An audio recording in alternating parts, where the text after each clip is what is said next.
চাকরি রেশন চুরির পর এবার কাজের কৃতিত্বটুকুও চুরি করে নিল তৃণমূল কংগ্রেস।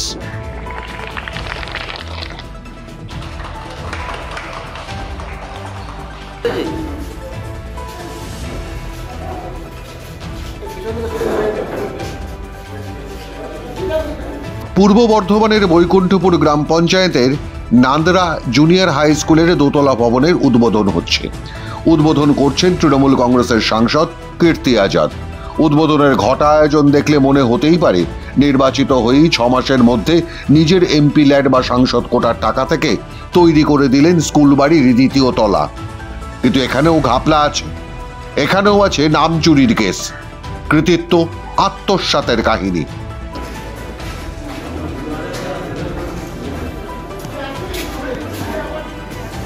যে ক্লাসরুম দুটির উদ্বোধন করলেন মাননীয় সাংসদ কীর্তি আজাদ, সেই শ্রেণীকক্ষের দেওয়ালেই লেখা রয়েছে আসল গল্পটি। আর্থিক বছর 2021-22, অর্থাৎ 2021-22 আর্থিক বছরে সাংসদ কোটার 10.5 লক্ষ টাকায় নির্মিত হল নান্দরা জুনিয়র হাই স্কুলের এই দোতলা ভবনের ক্লাসরুমগুলি। সে সময় পূর্ব বর্ধমানের সাংসদ কে ছিলেন? বিজেপির SS আলুওয়ালিয়া। কিন্তু উদ্বোধন মঞ্চ থেকে স্কুল বাড়ির কোনোখানে সে নামের কোনো উল্লেখ নেই।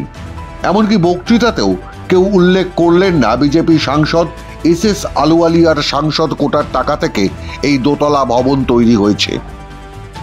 বিজেপির নাম বলতে আপত্তি থাকলে, SS আলুওয়ালিয়ার নাম উচ্চারণে নিষেধ থাকলে প্রাক্তন সাংসদ বলা যেত। না, সেই সৌজন্যটুকু কাজ করেনি।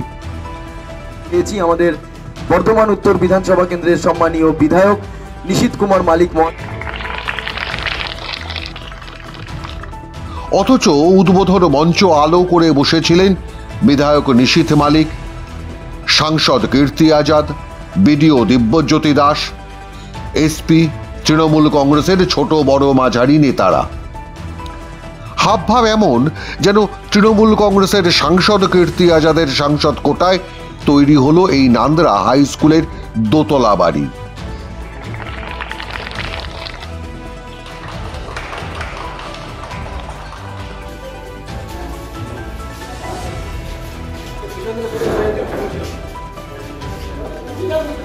তবে এ কাজ তৃণমূলের কাছে নতুন কিছু নয়, কারণ এই ক্রেডিট চুরি তৃণমূল কংগ্রেসের নেত্রীর দেখানো পথ।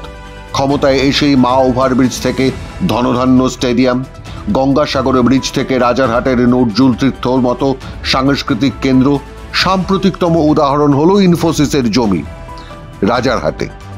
আগের সরকারের যাবতীয় কৃতিত্ব চুরি করে এতদিনে নিজের নামে চালিয়েছেন তৃণমূল কংগ্রেস নেত্রী, রাজ্যের মুখ্যমন্ত্রী মমতা বন্দ্যোপাধ্যায়। সেখানে বর্ধমানের একটা স্কুল বাড়ির কৃতিত্ব চুরি এমন বড় কথা কি? যদিও এই কৃতিত্ব চুরির ঘটনার তীব্র নিন্দা করেছেন বিজেপির জেলা সভাপতি। এটা বিজেপির প্রচেষ্টাতে হয়েছে, বিজেপির সাংসদ প্রাক্তন সাংসদ SS আলুওয়ালিয়াজির প্রচেষ্টায় হয়েছে। এবং সবথেকে লজ্জাজনক ব্যাপার সেটা হচ্ছে এই সাংসদ তহবিলের টাকা যে ডিপার্টমেন্ট থেকে খরচা করা হয় সেটা DM এর আন্ডারে। কত নির্লজ্জ হলে প্রশাসন থেকে সাংসদের, সেই সময়কার সাংসদের নাম না লিখে শুধু সাংসদ তহবিল এবং 2021-22 সেখানে লিখেছে, সেখান থেকে SS আলুওয়ালিয়াজির নামটা পর্যন্ত বাদ দেওয়া হয়েছে। এর আমরা তীব্র প্রতিবাদ জানাচ্ছি। এইটুকু শিষ্টাচার অন্তত রাখা উচিত ছিল। একজন বর্তমান সাংসদ, তার উচিত হয়নি প্রাক্তন সাংসদের যেখানে নাম নেই সেখানে উদ্বোধন করা। তার বলা উচিত ছিল যে এই জায়গাতে যিনি কাজটা করেছেন তার নাম থাকার, তার এইটুকু সৌজন্যতা দরকার ছিল। এবং নির্লজ্জের মতো ক্রিকেটার থেকে রাজনীতিবিদ বনে যাওয়া তৃণমূল কংগ্রেস সাংসদ কীর্তি আজাদ দক্ষ রাজনীতিবিদদের মতোই বুঝিয়ে দিয়েছেন বিজেপি সাংসদ SS আলুওয়ালিয়া নাকি কোনো কাজই করেননি। কিন্তু 2021-22 কাজ কেন 2024 ডিসেম্বরে এসে শেষ হলো তার কোনো জবাব তিনি দিতে পারেননি। আগে যিনি এমপি ছিলেন তার সাংসদ তহবিলের টাকাতে এটা হয়েছে, আপনি আজকে তার উদ্বোধন করলেন আর কি, কিন্তু কোথাও তার নাম উচ্চারণও করানো না, লেখাও নেই। কি বলবেন? নাম উচ্চারণ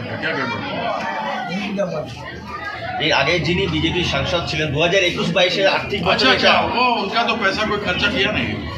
এই বিল্ডিংটা ওনার টাকাতেই, उनके टका से हुआ और उनके 5 साल जाने के बाद अब हुआ। जब 6 महीना ऊपर हो गया तो ये क्यों हुआ आपको मालूम है? वो टका जो आया हुआ था उस टका का ध्यान नहीं रखे, नहीं तो उनका जो टका बहुत जगह पर रखा हुआ है, तो जो टका इस्तेमाल नहीं करेगा तो फिर उसका इस्तेमाल तो हम करेगा, है कि नहीं। तो ये पुराने एमपी के दिया, कब दिया किसको मालूम, कभी आया यहाँ, कभी आया स्कूल में? हाँ, तो कहाँ से दिया टका? कोई लिख दिया होगा ऐसे ही, तो उसमें वो लगा दिया। টাকা দেওয়ার জন্য সাংসদকে স্কুলে আসতে হয় না। কীর্তি আজাদ একথা বিলক্ষণ জানেন, কারণ একাধিক দলবদলের সাক্ষী এই তৃণমূল কংগ্রেসের সাংসদ। বোঝা গেল মিথ্যাচারেও তিনি একটা গোটা বিশ্বকাপ জিতে নিতে পারেন।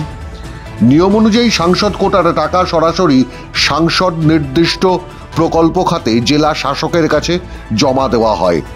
স্থানীয় জেলা পরিষদের তত্ত্বাবধানে সেই টাকা খরচ করা হয় এবং ডিএম নিশ্চিতভাবেই জানেন সে কথা, এবং একজন সরকারি আধিকারিক হিসেবেই তার এই কথাটা জানানো উচিত ছিল, মঞ্চে জানাননি।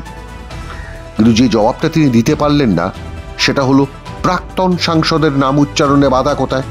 তৃণমূলের কাছে আমরা সৌজন্যতা চাই না। ওনাদের এখন বর্তমান পরিস্থিতি হচ্ছে চুরি করতে করতে এমন হয়ে গেছে না যে অন্য কারোর কাজকেও এরা চুরি করে দেখায়।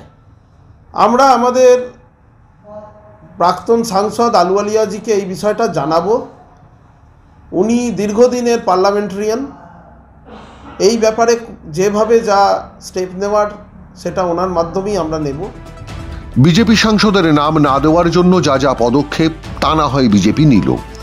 কেন্দ্রীয় সরকারের কানমলা খেয়ে না হয় প্রাক্তন সাংসদের নামও লেখা হবে স্কুলের দেওয়ালে। কিন্তু কৃতিত্ব চুরির যেহেতু কোনো বিচার কিংবা শাস্তি হয় না, সে কারণে অসৌজন্যের যাবতীয় প্রচার তৃণমূল কংগ্রেস করে ফেলল। এবার স্কুল বাড়ির বাইরের ছবিটা দেখুন। 2009 সালে বাম সরকারের আমলে তৈরি হয়েছিল নান্দরা জুনিয়র হাই স্কুল, আর ঠিক 13 বছর বাদে 2021-22 সালে দোতলা ভবনের জন্য 10.5 লক্ষ টাকা দিয়েছেন বিজেপি সাংসদ এস আলুওয়ালিয়া। আর গত 13 বছরে কোনো শিক্ষক নিয়োগ না করে, স্কুল উন্নতির কোনো কাজ না করে, সিফ কৃতিত্ব চুরি করে নিচ্ছেন বর্তমান তৃণমূল কংগ্রেস সাংসদ আর বিধায়করা। মাধ্যম ব্যুরো রিপোর্ট।